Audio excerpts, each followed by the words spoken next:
Good evening, everyone. Welcome to the Pittsford Board of Education meeting. If you would please rise for the Pledge of Allegiance.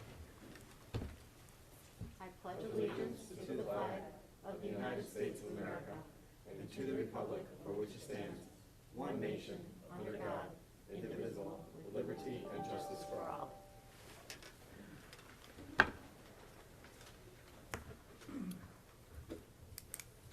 May I have a motion to approve the agenda, please?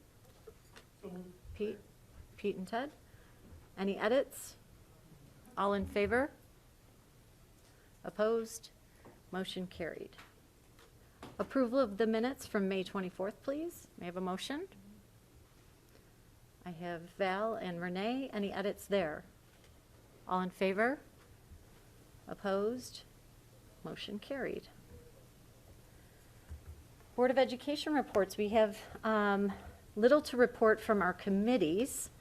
I do have a document that was created, an endorsement from the Monroe County School Boards Association in response to the MSCIS letter from superintendents that went out to Governor Cuomo, and I'd just like to read that this evening. Dear Governor Cuomo, the enclosed letter written by the Monroe County Council of School Superintendents is being fully endorsed by the Monroe County School Board Association. Monroe County School Boards Association, as a member organization, includes all of the Board of Education members of these districts and the Victor Central School District Board of Education in Ontario County. As such, our association represents the leaders of districts that oversee the education of over 104,000 students. We appreciate the difficulty that this pandemic has created for decision-making across all levels of government, but we firmly believe that our superintendents now have the capacity to best understand what is needed for the reopening of schools.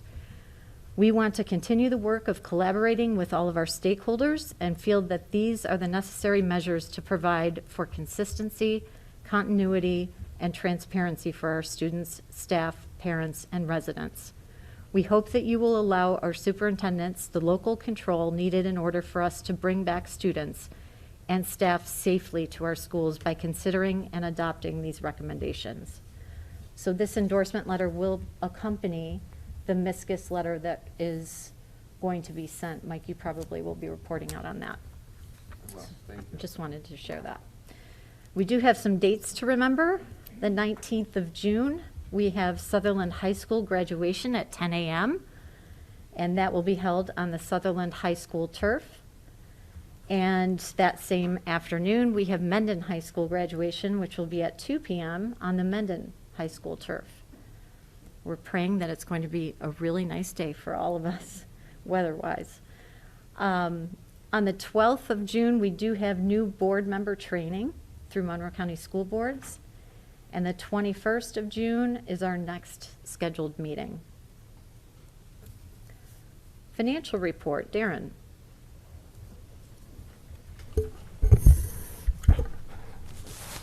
Good evening. This is Mike. Hi, Darren. Darren is not here this evening. So the first item is relative to technology purchases. I thought I'd give Dr. Kimmer just a couple minutes to just share what that is about. And this is specific to a budget transfer. Good evening, Board. In your packet, you will find a memo from our Director of Finance and our Assistant Superintendent for Business outlining the budget transfer, some funds from our health insurance budget code, and money proposed for you to vote on to come from our teacher retirement budget code to fund the purchase of 300 laptops. Those 300 laptops are replacement laptops, predominantly in grades K through 6, more so through K through 5. And also the replacement of 20 units, used to be known as smart boards, now known as flat panel displays. Those 20 would be outfitted in grades 6, 7, and 8. And again, they are replacements. The laptops come in at about $210,000, and the flat panel displays with installation come in at about $115,000. For a budget transfer of about $325,000. Do you have any questions for me relative to the technology? Anyone? Thanks, Jeff. You're welcome. Thank you. And with that, may I have a motion to approve? Thanks, Ted and Irene. All in favor? Opposed? Motion carried.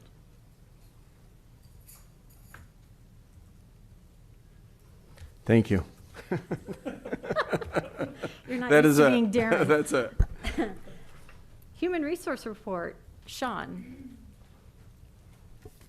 Good evening. First for your consideration is the professional staff report. That's pretty straightforward. We have one appointment and one resignation for SRPs. May I have a motion, please? Robin and Pete? Any questions? All in favor? Opposed? Motion carried. Okay. Next for your consideration is the support staff report. There's one resignation for a bus attendant. I did want to highlight one of our retiring bus drivers with over 30 years of service to the district, and 2 appointments for summer helpers. May I have a motion, please? Thanks, Val and Renee. All in favor? Opposed? Motion carried. Thank you. Thanks, Sean. Special Education Report, Elizabeth. Good evening. We have recommendations from the Committee on Special Education and Committee on Preschool Special Education on the consent agenda. Thank you. Superintendent's Report, Mike. Thank you. There is not a need for an executive session this evening. A few different announcements. One, June is Pride Month, and while there's been significant progress towards equality in recent years, we acknowledge that a long road to equality remains ahead of us.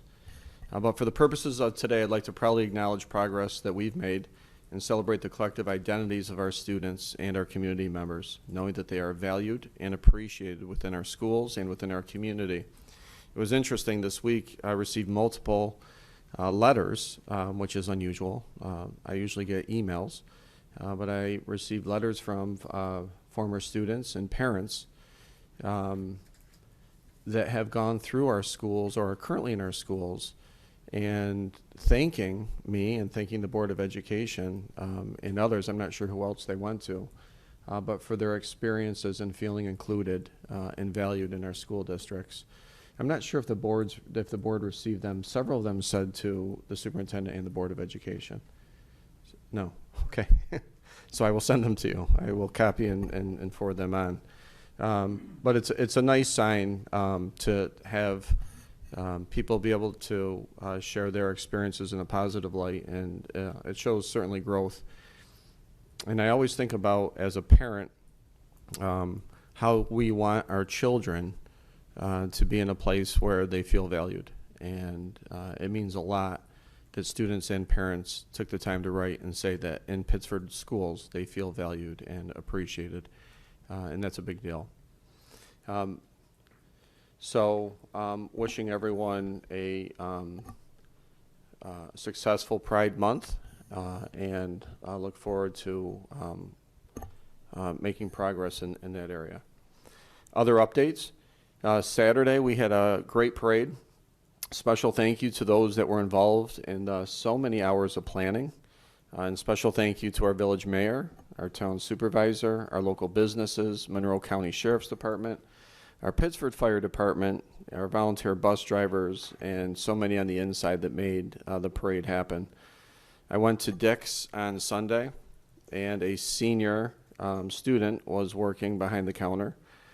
And she said, well, I knew that there was a parade. I attended the parade, but I had no idea it'd be that much fun. And I had no idea that there was that much support. And I've heard that resonate several times from different people. So our community really came together. Saturday is an example of ways our community come together to celebrate our seniors. Also, I think we celebrated the light at the end of the tunnel with regards to COVID restrictions loosening in a very big way.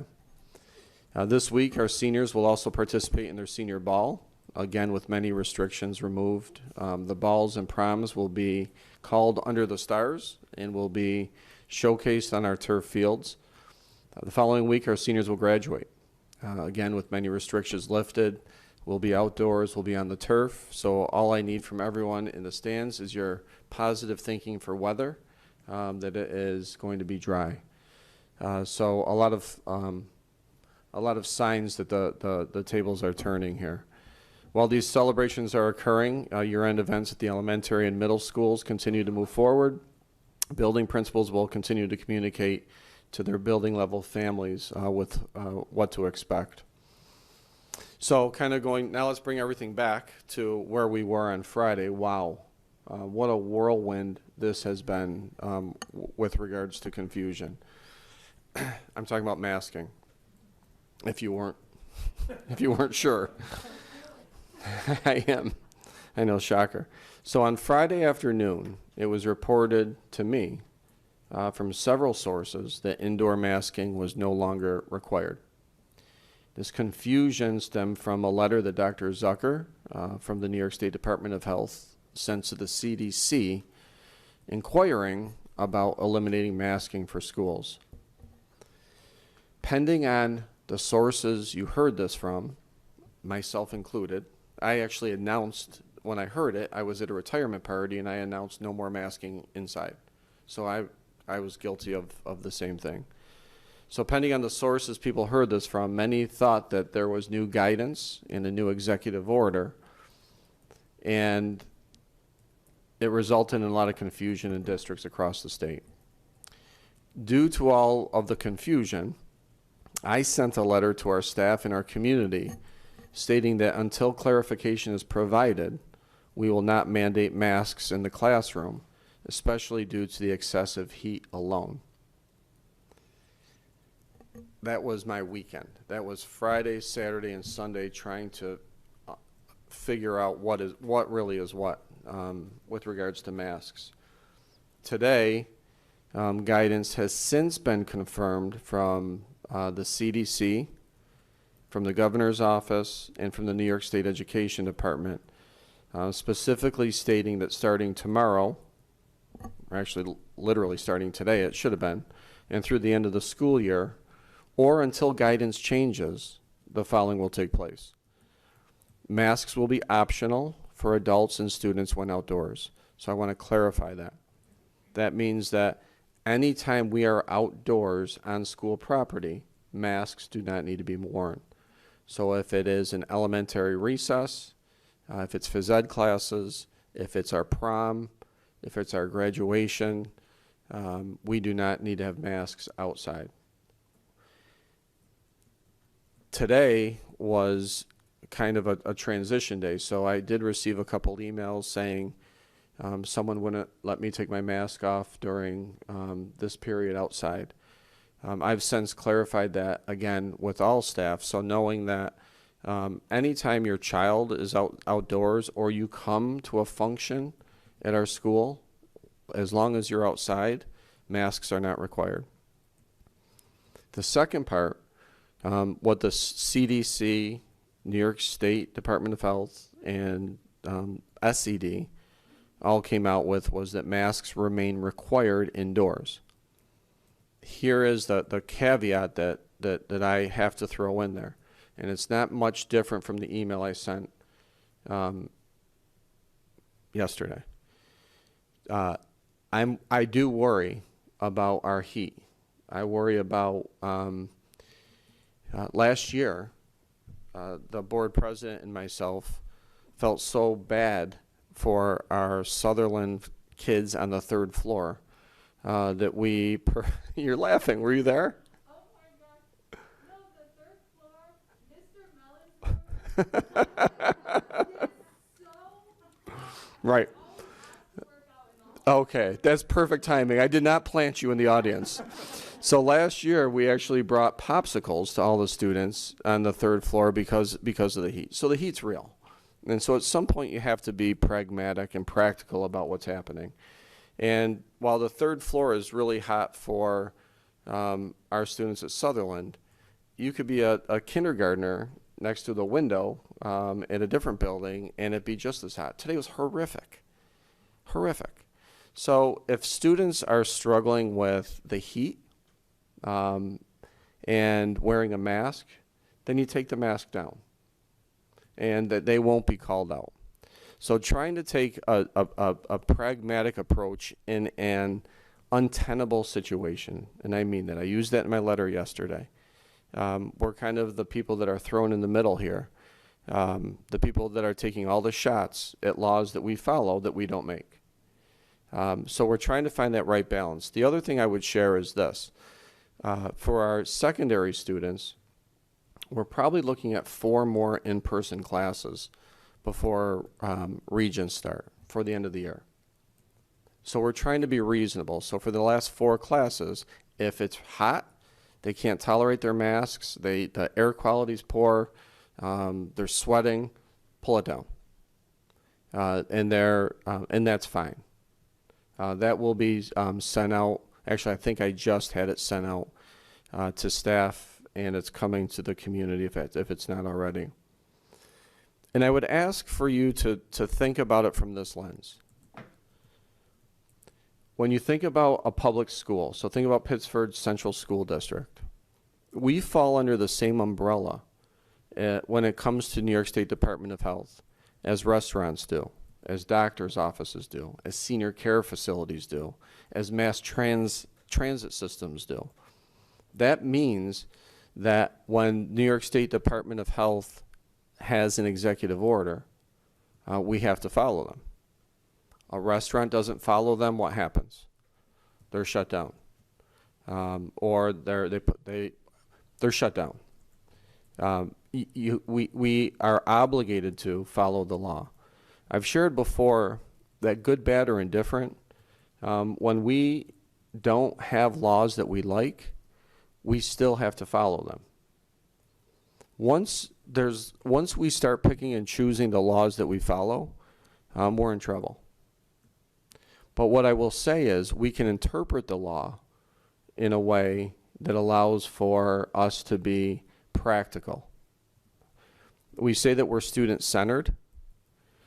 Student-centered means not having kids in a mask on the 3rd floor at Sutherland sweating and having a hard time breathing. Right? So today was a tough one. So a practical solution to that, given the laws, is to have the students take them off while they're sitting down in classes so they can breathe.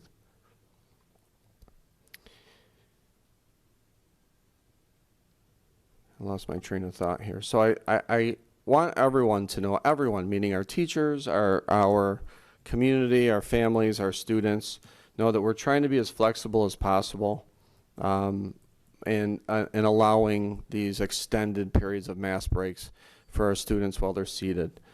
I know that there's a lot of people that were hoping for a complete masking policy overhaul, but I would also share that progress and common sense has at least prevailed in the areas of optional masking outside. That's progress. It's a step in the right direction. I also want everyone to know that while I appreciate the passion that so many people have brought to our board meetings, the passion that I've seen on social media about eliminating masking altogether, I really wish that same passion could be spent towards advocating with our lawmakers. The lawmakers are the governor and the New York State Department of Health. If we could spend the time and effort focusing our attention towards moving the needle with regards to their legislation, it would make a huge difference. This is why I sent the advocacy letter out. This is why the superintendents partnered with Monroe County School Boards. We don't want to revisit this next year. We don't want to get into a masking debate. We don't want to pit families against families. We don't want to have board meetings where people are coming to the microphone and saying, why don't you just do this? We want to spend our time in a different way, and we can do that. So my plea is to please, if a difference is to be made, if you just look at the bulleted points in my letter, in our letter, it will go a long way, I promise. If people write to the governor across the state which is going to happen. So this letter is Monroe County's 20 districts, but we also forwarded the letter to New York State school superintendents across the state. That will go a long way. We can here follow the science. I get it. I'm baffled. I really am baffled. I'm baffled that our infection rate is so low. We have 0 cases in Pittsford, and we still have to mask. I am baffled by that. To be quite candid, I don't understand it. But we're obligated to follow the law. I encourage everyone that's here to speak about this to match that passion with going to the lawmakers. That would go a long way. I struggle with this conversation here because my job, a big part of my job, is to help students and families. Not everyone's on the same page with this topic, but I do believe if we follow the science, I do believe that if we follow the science and look at our own numbers, that we would be in a much different spot right now. And if you can reinforce that, that would be an extreme help. I also just want to acknowledge this year. This is really our last board meeting before students leave for graduation. It's been a heck of a year. It's been trying on so many different levels. No one wants to talk about the silver linings. They're there. You have to look for them, but they're there. And I think for some families, you won't realize those silver linings until 1 or 2 or 3 years down the road. But we did get through it. It was by far not perfect. I hope to goodness we never have to face anything like this again, but I do feel like we did it. We need to have our voices heard in a collective way to the lawmakers, period. That's what has to happen. So if you read our advocacy letter, then you agree with the points that are in there, spend hours, the same amount of hours you would on social media and at board meetings, spend that time encouraging others to write, and it will work. It was our writing campaign that helped us with kindergarten. It wasn't necessarily emails, and it wasn't necessarily phone calls. It was letter writing. The other thing I want everyone to hear that's out there, in addition to the advocacy letter, the contents of that are not new to what we do weekly with our legislators. And us as a school board association, and myself as a superintendent, is helping legislators understand all that we've done to keep schools safe and how we need to gradually show that we're getting back to normal. So while we're focused on masking, the good news is that while we announced no masking outdoors without guidance that said that, we now have guidance coming, so it's not here yet, that says that we can unmask outdoors. I believe that will be here tomorrow. So with that, I just want to thank our community. Despite our any differences, which would be natural in a situation like this, for at least being courteous, respectful, having your heart in the right place, and again, just encouraging you to use your time to help with letter writing to the governor. Thank you. Thanks, Mike. Moving on to consent agenda, may I have a motion to approve? Thanks, Pete. And Robin? All in favor? Opposed? Motion carried. Old business? Anyone? New business? Public comment. The print has gotten smaller and smaller, Deb. I know, I'm sorry. I know, I need more magnifying here. The Pittsford Board of Education values transparency and the public comments made during its meetings. As such, the Pittsford Board of Education actively provides for this agenda item at its regular meetings. Board of Education meetings are not public forums. Rather, they are business meetings held in public where dialogue is not normally conducted with the audience members. The purpose of this agenda item is for the board to receive respectful and constructive feedback, opinions, and information. These comments are then taken under advisement by the Board of Education and the Superintendent of Schools. Respect and civility are required during these meetings, particularly as we have students routinely attending as part of their coursework. Comments should be in reference to an interest or topic and not an individual. Each speaker will have the floor for no more than 3 minutes. The board president reserves the right to limit the total amount of speaking time. In an effort to avoid repetitiveness, if speakers are attending with other residents with similar input, we ask that the group designate one person to address the board as a group. For speakers who do not follow meeting and decorum protocols, the speaker's privilege to use the floor will no longer be recognized by the Board of Education. Those planning to address the board during public comment, if you could fill out one of these cards that are in the hallway if you haven't already. We have a few up here right now. We ask that you provide, when you come to the microphone, your name and address. State it very clearly for our board clerk, and then you'll have 3 minutes for your time with the board. So with that, I do have a few, I did receive one public comment via email. This is from Larissa Lauka and David Otten from 5 Sandpiper Lane. Superintendent Pirro and Board of Education members, much has been spoken about and shared regarding the negative aspects of this school year, so I felt compelled to share my child's experience. Last August, not knowing how COVID would affect our area, we opted for remote learning for my Mendon Center Elementary 5th grader. It was not an easy choice, and lots of conversations, emails, and tears went into it. The first weeks of school were some of the hardest, and I honestly didn't know how we would make it through the year. But we did, and my daughter flourished. The skills, both academically and socially, she acquired this year have made me proud as a parent and thankful to our district.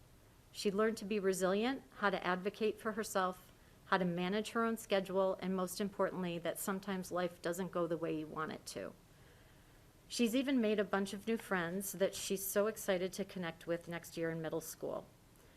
Special thanks go to her teachers, Mrs. Rose and Mrs. Park, and all the specials teachers for keeping them engaged in a fun and interesting way, but holding them accountable.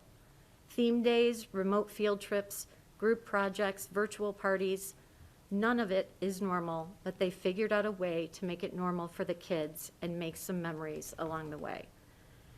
As a parent, I might not always agree or like the decisions made by the Pittsford School District, but I never doubt that they always put our kids first. So on behalf of our family, we thank you for the countless hours you've spent this year coming up with creative ways to keep our kids safe while providing them with a quality education and support services.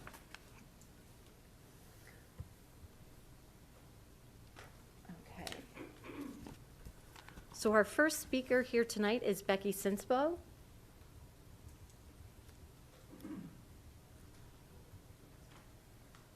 Hello, I'm Becky Sinsbo. I know many of you. Thank you, Board and Mike, for your efforts this year. I know it's been a challenging year, and in all, I commend you in your efforts to advocate for our kids. But it's getting old for all of us, especially those living with our kids. Agree. I know, right? I am speaking for every parent out there. And I have questions. Mike, you and I shared many emails this weekend. Thank you for responding at all hours of the night. Your transparency is appreciated, and it's as confusing, it sounds to me like for all of you as it is for all of us, which really stinks. Because it makes parents wonder, what are the intentions here of Governor Cuomo, of Mendoza, Zucker? What are their end-all goals here and their intentions for our children? Do we know? Have they shared that with you? No. So what do we do to evaluate local conditions and decide the best course of action for protecting our school community? What do we do as a community? You have shared right to the governor, right to the governor. Parents are exhausted from writing to the governor and to all the offices. It's going to deaf ears. He does not care. If he cared, things would be different, and they're not. Our kids should have been back in school after March break for 4 to 5 days a week, and we're not. Our numbers were low. We all know that. Our children in Pittsford Central School District, all of them, middle school, high school, elementary, deserved to be back in school, and we're not. That's a number one failure right there. Not a reflection of you, not a reflection of us parents. We've all done what we possibly can as a community. We're really frustrated, aren't we?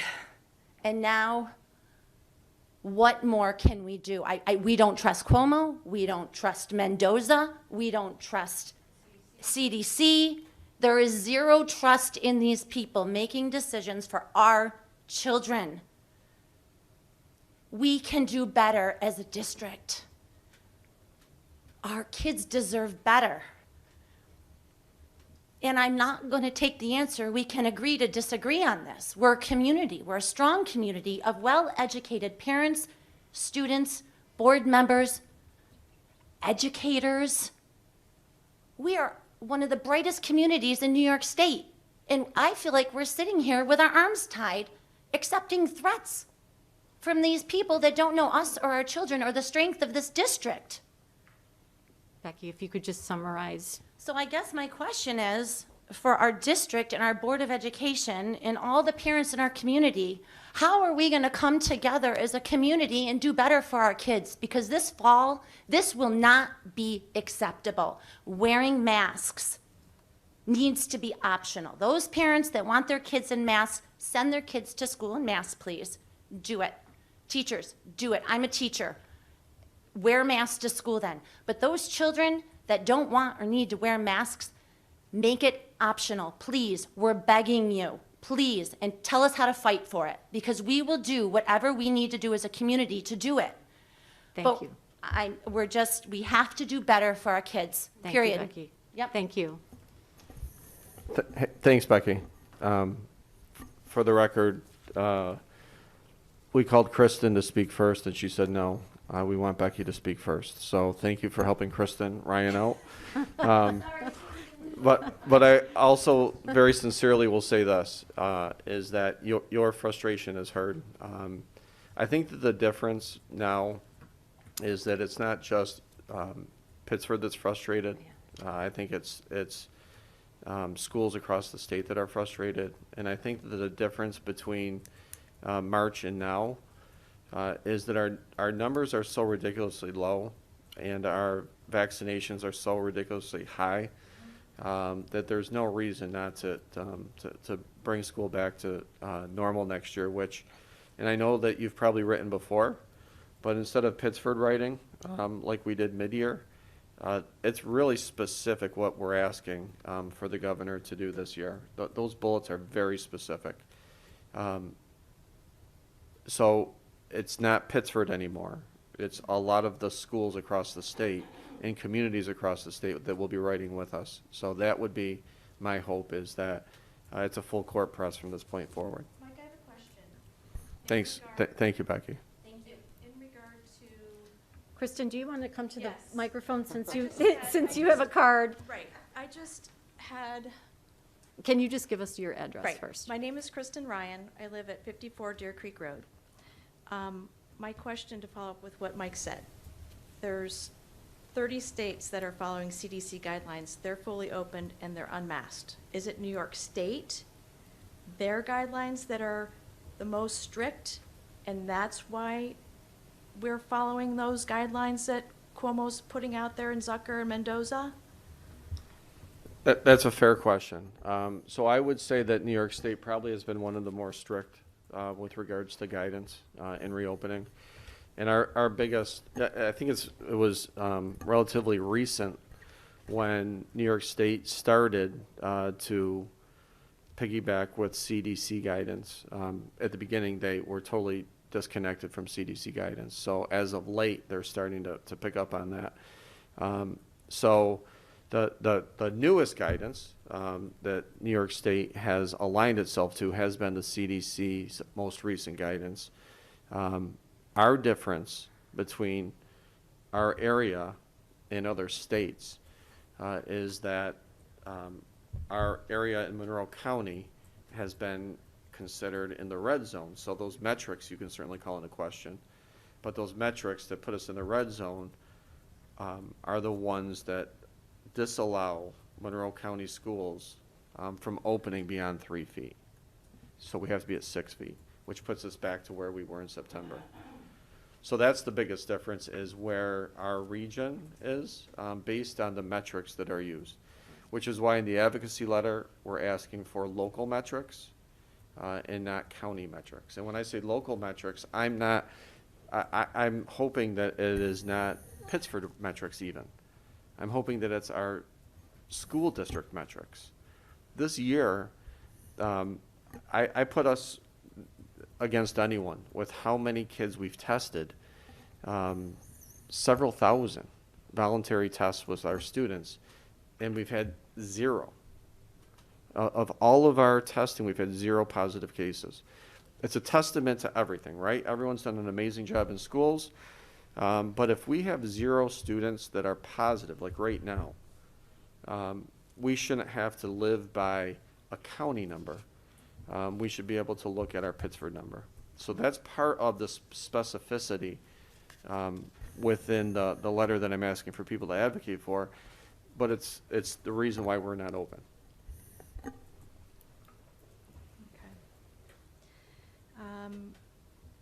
Good evening, everyone. 15 months ago, Friday, March 13th, was my daughter Eliza's last day of in-person classes her senior year at Mendon. Her varsity basketball team had just won Section 5, and the progression of the season came to an abrupt end. They were not allowed to try to advance any further. The dreams these girls had to perhaps win state again ended. The seniors were not allowed to have a senior ball, and 2020 graduation was in the Mendon High School parking lot. No fanfare, no commencement speech, no celebrating with her friends, just her dad and I in attendance, socially distant 20 feet from the next family. My daughter left the parking lot sobbing, saying she'd never wanted to come back to the campus ever again.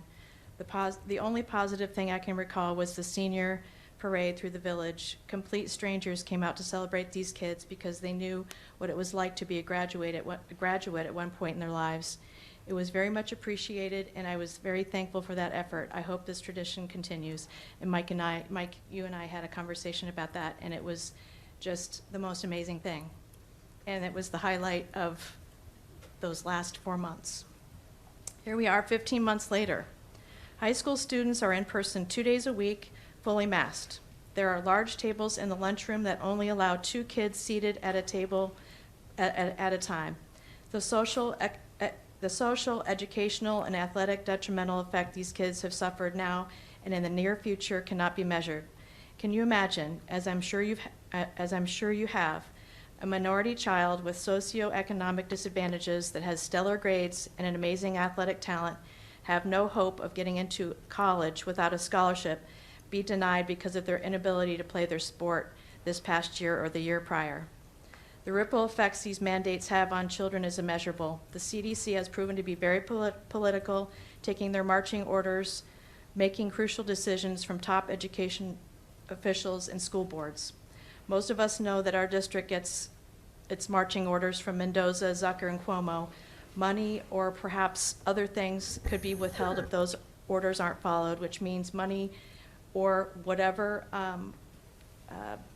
detriment. Sanctions is more important than the mental well-being of our children. It's a sad truth, and I hope it starts to change now. And I wanted to just say, as far as your bullet points, if we can get some guidance on what we could put in letters to legislators and to our New York State officials, that would be very helpful. Some way we can make an impact.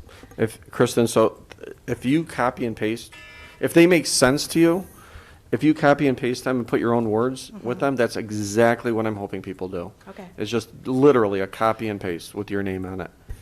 That those are exactly what will get us to where we need to be for next year. And if I could just add, personal stories oftentimes help as well. And luckily, she got into the college of her choice, but it was a very, very tough 4 months.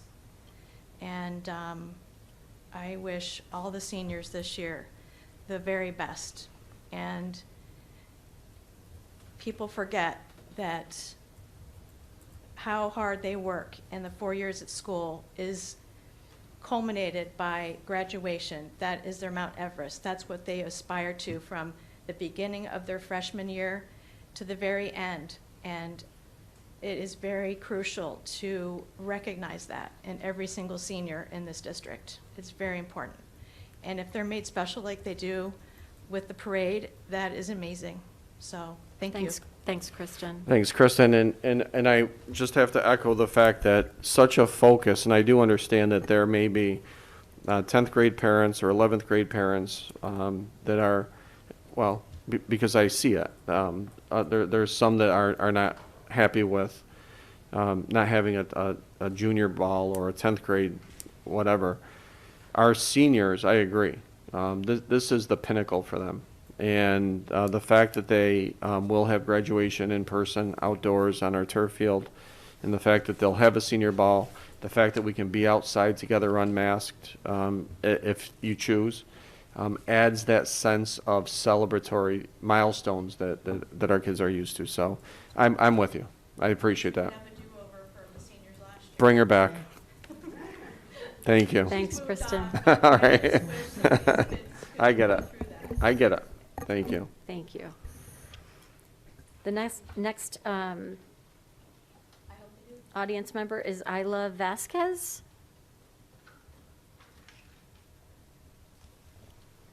Hi, my name's Ayla. Oh, sorry, It's spelled a little Ayla. weird. I apologize. And I don't give you permission to record me.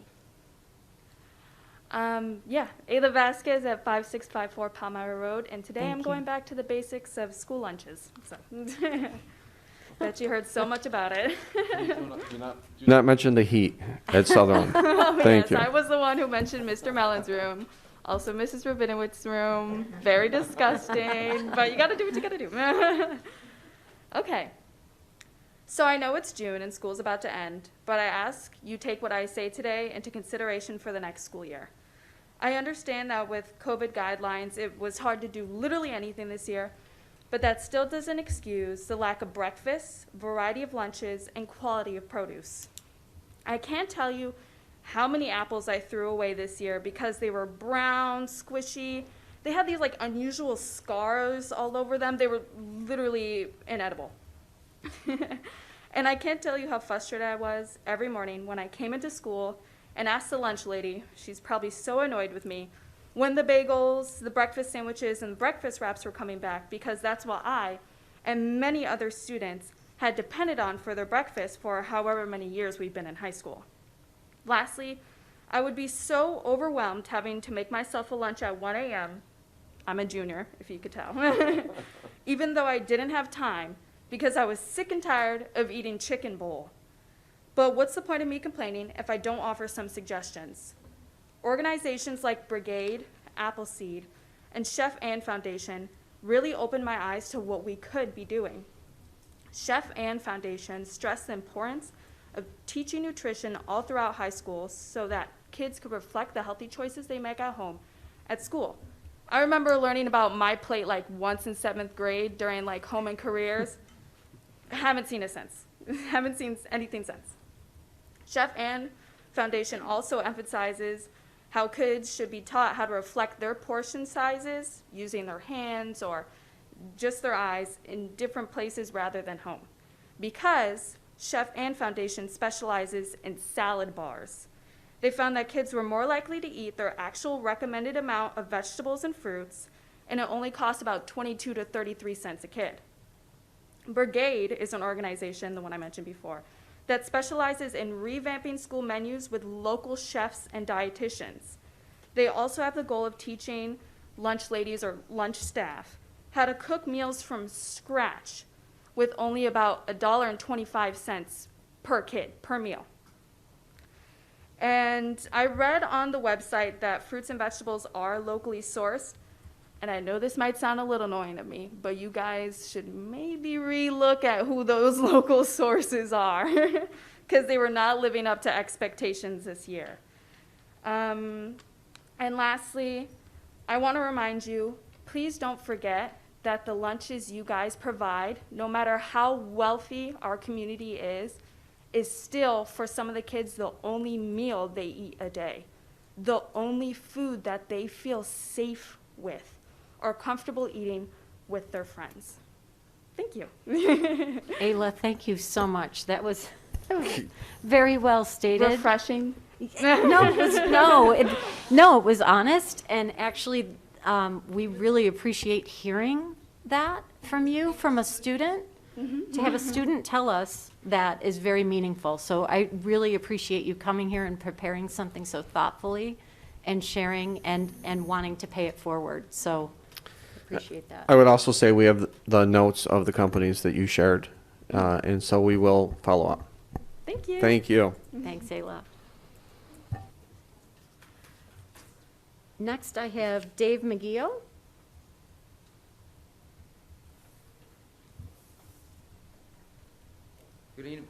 Good evening, everyone. My name is Dave Mcgeo. I live at 28 Washington Ave. And just looking around the room, it struck me the bizarro world that we live in, or bizarro state, I should say, because a lot of other states aren't doing what we're doing. And by bizarro, I mean, earlier today I went to the Y. Pretty packed. People all over the place, people very close to me, people with no masks. Then I was at Wegmans. Even busier. And it struck me that I wasn't divided into a cohort, right? I wasn't sectioned off with my group that I had to stay with through my entire workout or my entire shop. And I wrote on my little card there, future, because what I'm worried about, look, in my opinion, we've already kind of blown the getting us back to school full-time, which we all wanted. We don't get. Now we're on the verge of blowing the last 4 days of just saying, guys, don't wear your mask. Side note, I told my kid who's a senior days, weeks ago, dude, don't wear your mask if you don't want to. I got your back. So I know other parents are doing that too. But from a future standpoint, what I've seen with all of this is society in general, we've lost that healthy suspicion of those in authority and those in power, which is really one of the foundations of living free, being in a free country.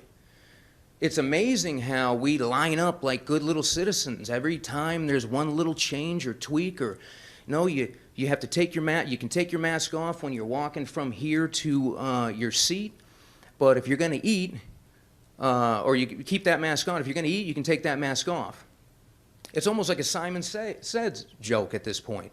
If you're going to use a spoon, don't take your mask off. A fork, that lets out a little more air between those prongs, right? And you think, well, you're being dramatic, Dave.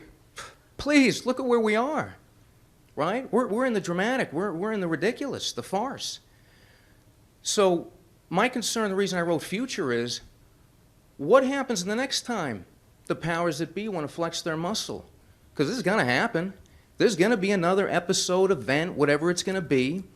And unfortunately, we've set a new threshold for what we're willing to do. Mike, you said letters, and I 100% agree with that. That is part of pushing back. But as you heard from the speaker before me, and I've seen a lot of the talk, social media, et cetera, and know some of these people, they've done letters. We're doing letters.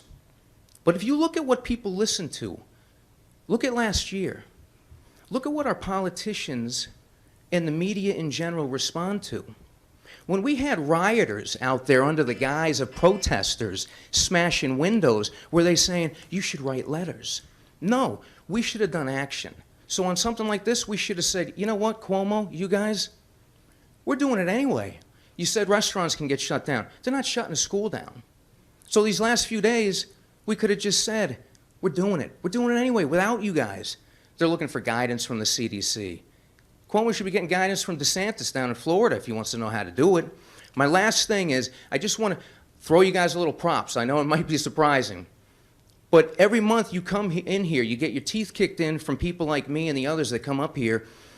But I genuinely think that you agree with us on most of this and feel like your hands are tied. So if this is being recorded, I got a little message for our county commissioner, health commissioner, Mendoza, Bello, Cuomo, all of the folks in power.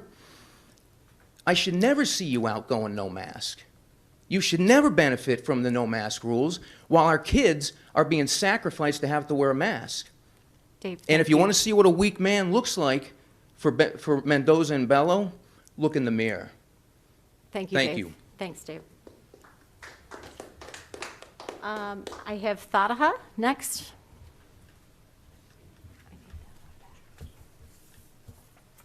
I don't want to be recorded either. Thank you.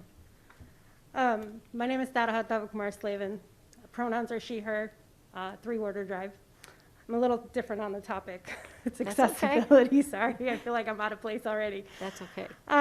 So in the last few months, I've been talking to numerous parents in the deaf and hard of hearing community.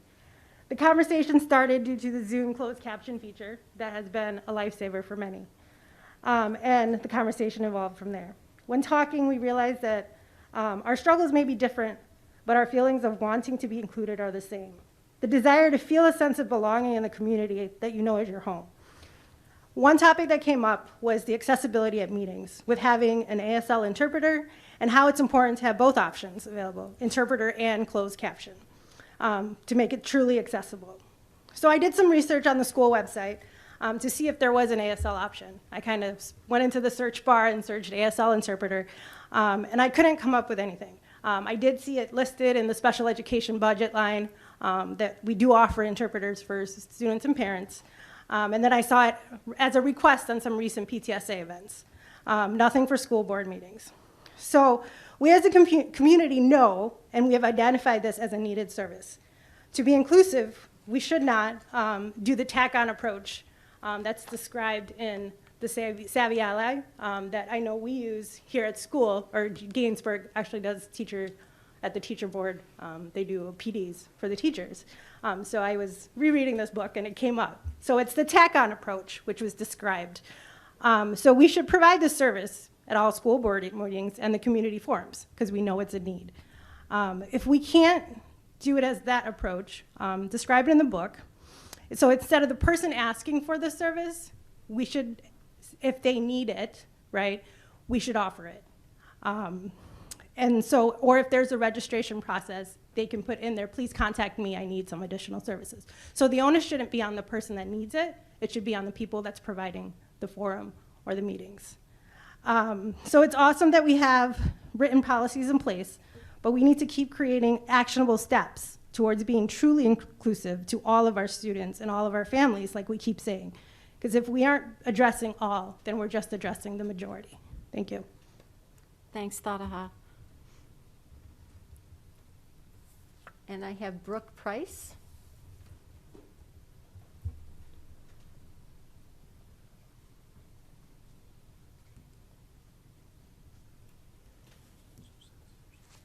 Good evening.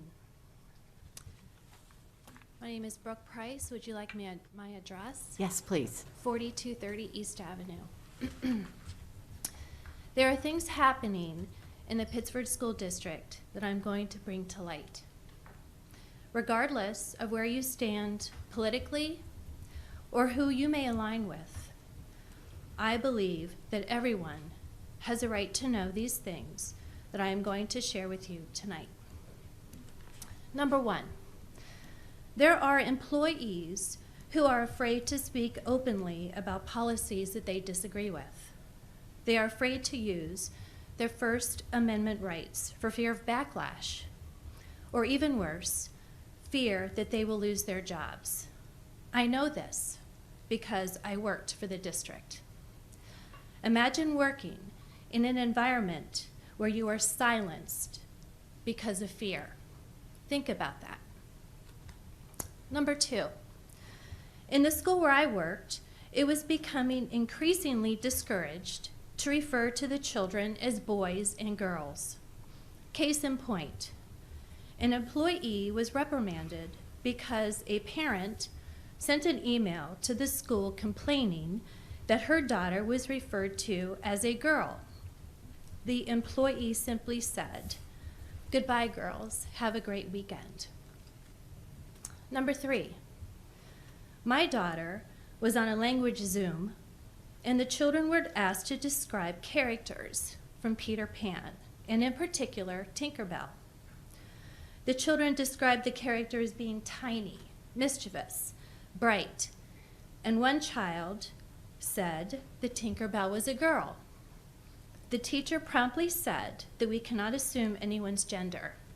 So I brought with me tonight J.M. Barrie's book, Peter Pan, published in 1911, and I will read from you chapter 3, Come Away, Come Away.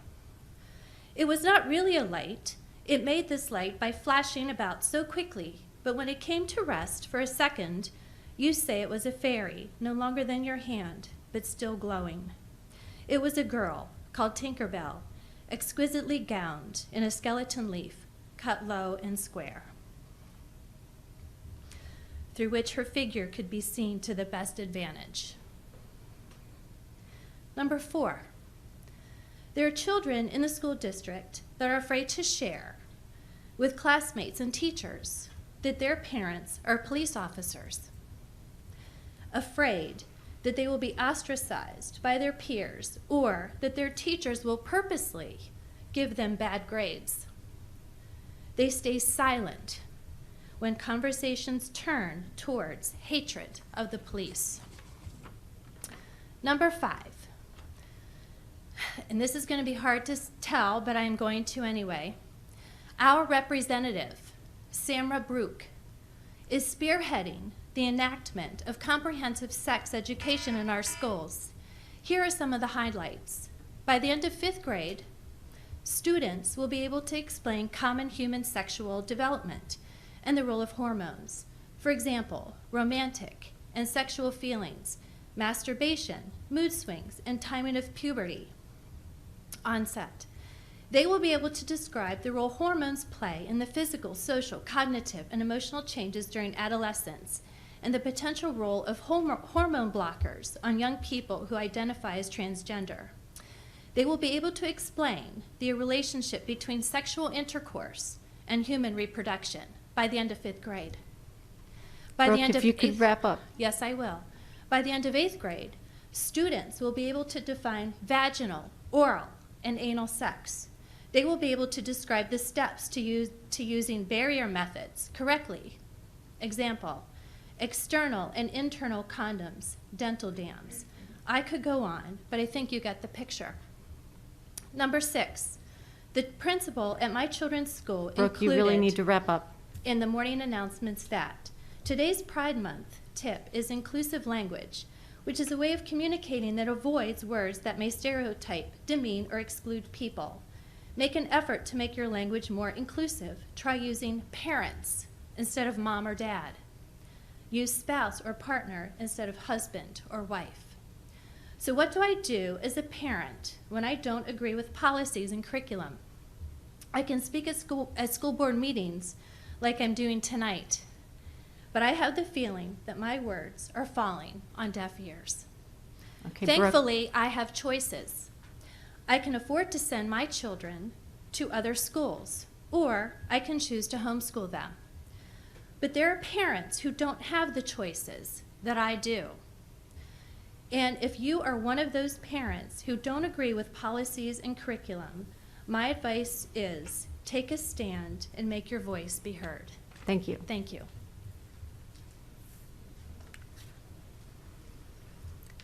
And the final person is. I'm oh, sorry, I just want to interrupt. What school does your child go to? I am very proud of Calkins Road Middle School.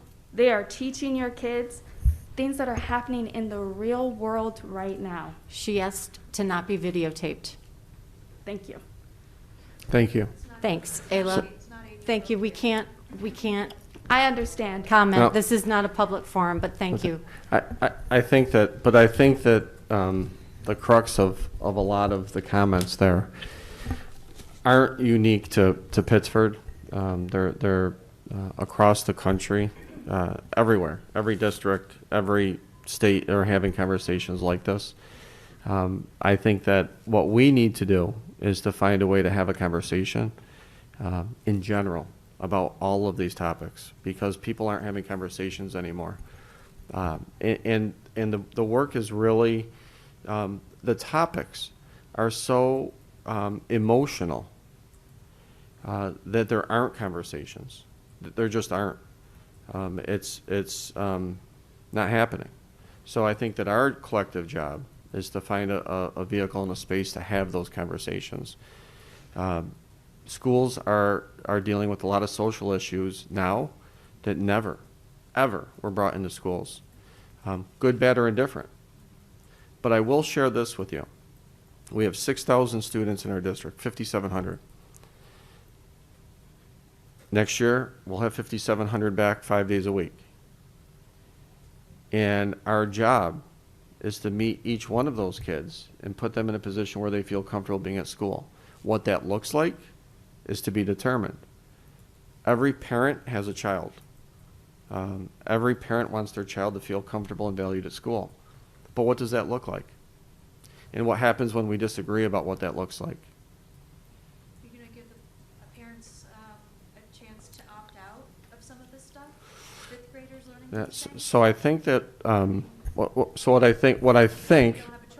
so I guess, so I'm responding to the speaker, but I do have to share that we're putting the cart in front of the horse right now.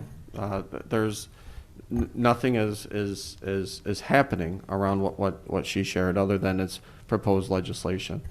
I think that the bottom line in all of this, as a community, we have to allow and figure out how to have respectful dialogue, period. As a starter. You heard just right here, there's division in this room around what was just shared. So how to deal with division is going to be important. We feel like we don't have a choice, that this stuff's getting jammed down people's throats. But- Okay, Okay. wait. First of all, this isn't a public forum, Thank you. so everybody has their time to speak.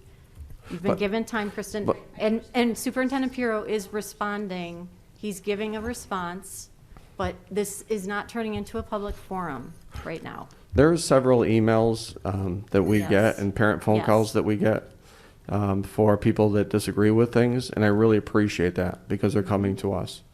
And so if anyone has a question or a comment, you can call the right person, and we're going to give you the answer that we have. We don't want to be the people that have to hear about things on social media or in other places. Call us. If you have concerns, let us know. Would you be open to Thank you. having some type of town hall or something where We're in discussions about that. that would be very helpful? Okay, I have Emily Kay.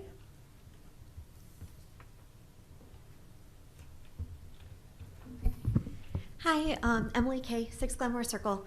First of all, thank you all so much for what you've done this year. It's been a heck of a year, and you've all sat through and worked on a lot. And personally, I really appreciate your transparency and your willing to engage with the community.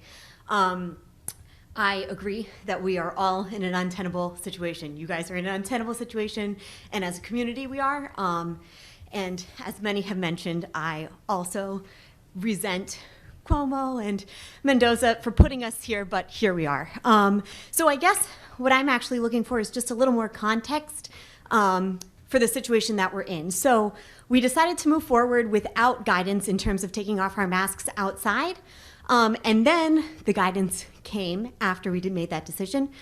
When I hear that, I feel like it's not a coincidence. There's probably other districts that might have made the same decision. So I suppose I'm looking to see why that's not an option now in terms of our incredibly overheated buildings. You know, why wouldn't we move forward without guidance there? And perhaps the pressure from us and other school districts in the state who are also struggling with overheated buildings may put on that pressure. The other piece of context I would love is, you know, we've talked about that the funding, the state would pull funding if we don't follow the guidance as we're expected to.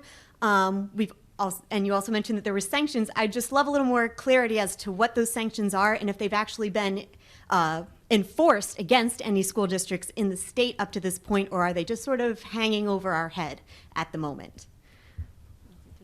So I'm not concerned about sanctions per se. I think that the biggest thing is that the ethical piece of the oath that we have to take every year. So every single one of us takes an oath of office that says that we will follow the United States, the New York State Constitution and the laws within New York State.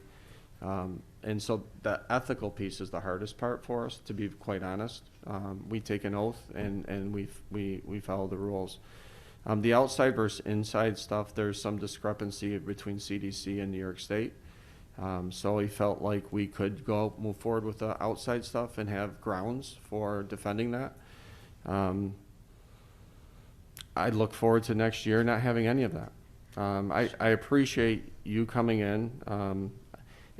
I wish I could just say to you that the things that don't make sense we're not going to do anymore. But we just can't do that ethically. I get the other side. I've heard the other side. I know. My biggest worry, honestly, is that next year something else happens. If we went against the law this year, something happens next year. What's to prevent us from going against the law? And it has the opposite impact of all the people that were upset this year. Right? You can't pick and choose which laws you want to do. You can advocate for change. You're advocating for change right now in a real wonderful way. That's what we're asking the whole community to do. Thank you. I Thank appreciate you. that. I think, sorry, just a tiny bit more. As many people also said, though, I think there's probably a weight of ethics, right? Also the ethics of requiring the kids to wear the masks when we know that that's not what the science requires. But the other just small, more personal thing is on the elementary school level, I, as a parent, can tell my kids that they can pull their masks down when they get really hot in school, but they don't believe me because they're all really conditioned and afraid of not having their masks on. And I don't blame them at all. So if we could just make super clear to the teachers that they need to tell the kids, like, you're not breaking the rules. The rule is, if you are hot, please take your mask down. You know, in that sort of language would really help elementary schoolers. Thank you. I will call your kids tonight. Thank you. Okay, with that, we're going to close public comment session. And may I have a motion to adjourn this evening? Irene and Ted, all in favor? Opposed? Motion carried. Thanks so much for coming.